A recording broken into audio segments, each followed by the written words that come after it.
സംസ്ഥാനത്ത് 2025 വർഷത്തെ ആദ്യത്തെ ആനുകൂല്യ വിതരണം ആരംഭിച്ച സാഹചര്യത്തിൽ വിവിധ സ്കീമുകളിൽ ഉൾപ്പെട്ട പെൻഷൻ ഗുണഭോക്താക്കൾക്കുള്ള ആദ്യഘട്ട ആനുകൂല്യ വിതരണം ആരംഭിച്ച സാഹചര്യത്തിൽ പെൻഷൻ ഗുണഭോക്താക്കളെ സംബന്ധിച്ചിടത്തോളം വളരെ സന്തോഷകരമായ ഒരു അറിയിപ്പാണ് സംസ്ഥാന സർക്കാരിന്റെ ഭാഗത്തു നിന്നും പുറത്തുവന്നിരിക്കുന്നത്.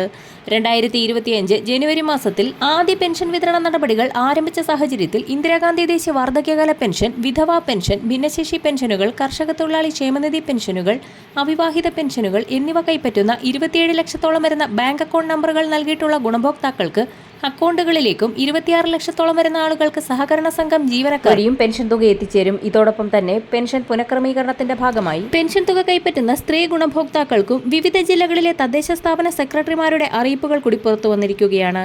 പുതിയ ആനുകൂല്യ വിതരണ നടപടിക്രമങ്ങളുടെ ഭാഗമായി അറിയിപ്പുകൾ ഇതുവരെയും എത്തിച്ചേർന്നിട്ടില്ലാത്ത ഗുണഭോക്താക്കൾക്ക് നമ്മുടെ പത്രങ്ങളിലൊക്കെ തന്നെ പ്രാദേശിക പേജുകളിൽ ഇത് സംബന്ധിച്ചുള്ള അറിയിപ്പുകൾ നൽകിയിരിക്കുന്നതായി കാണാൻ സാധിക്കും. വിവിധ സ്കീമുകളിൽ ഉൾപ്പെട്ട് പെൻഷൻ തുക കൈപ്പറ്റുന്ന സ്ത്രീ ഗുണഭോക്താക്കൾ തദ്ദേശ സ്ഥാപനങ്ങൾ നിർദ്ദേശിക്കുന്ന സർട്ടിഫിക്കറ്റുകൾ സമർപ്പിക്കേണ്ടതാണ്. 2025 വർഷത്തെ ആദ്യ പെൻഷൻ വിതരണം വ്യാഴാഴ്ച വൈകുന്നേരത്തോടുകൂടി ആരംഭിച്ച സാഹചര്യത്തിൽ കൈകളിൽ പെൻഷൻ തുക സ്വീകരിക്കുന്ന 24 ലക്ഷത്തോളം വരുന്ന ആളുകൾക്ക് ഇന്ന് മുതൽ വിതരണം സജീവമാക്കും. വീടുകളിൽ പെൻഷൻ തുക എത്തിച്ചേരുന്ന ഗുണഭോക്താക്കൾ പെൻഷൻ വിതരണം ചെയ്യുന്ന സഹകരണ സംഘം ഉദ്യോഗസ്ഥർക്ക് യാതൊരുവിധ തുകയും ഫീസായി നൽകേണ്ടതില്ല എന്ന് ധനവകുപ്പ് വൃത്തങ്ങൾ വ്യക്തമാക്കിയിട്ടുണ്ട്. 1600 രൂപ മാത്രം എത്തിച്ചേർന്നവർക്ക് ഇന്ന് മുതൽ 1600 കൂടി എത്തിച്ചേരും. ഇതോടൊപ്പം തന്നെ സംസ്ഥാന സർക്കാരിന്റെ ഏറ്റവും വലിയ പ്രഖ്യാപനമായ പെൻഷൻ കുടിശ്ശികയായ 4800 രൂപയുടെ വിതരണം കൂടി ആരംഭിക്കുകയാണ്. ഒരു മുടക്കവും കൂടാതെ 3200 രൂപ വീതം എത്തിച്ചേർന്ന ഗുണഭോക്താക്കൾക്ക് 3 ഗഡു പെൻഷൻ തുക കൂടി ഈ സാമ്പത്തിക വർഷം മുതൽ ലഭിച്ചു തുടങ്ങുമെന്ന് ധനമന്ത്രി വാർത്താ മാധ്യമങ്ങളോട് വ്യക്തമാക്കി. എന്നാൽ വാർഡ് തല പരിശോധനകളുടെയും സോഷ്യൽ ഓഡിറ്റിംഗിന്റെയും ഭാഗമായി പുറത്താക്കപ്പെടുന്ന ഗുണഭോക്താക്കൾക്ക് പെൻഷൻ കുടിശ്ശികയ്ക്ക് അർഹതയുണ്ടാവുകയില്ല.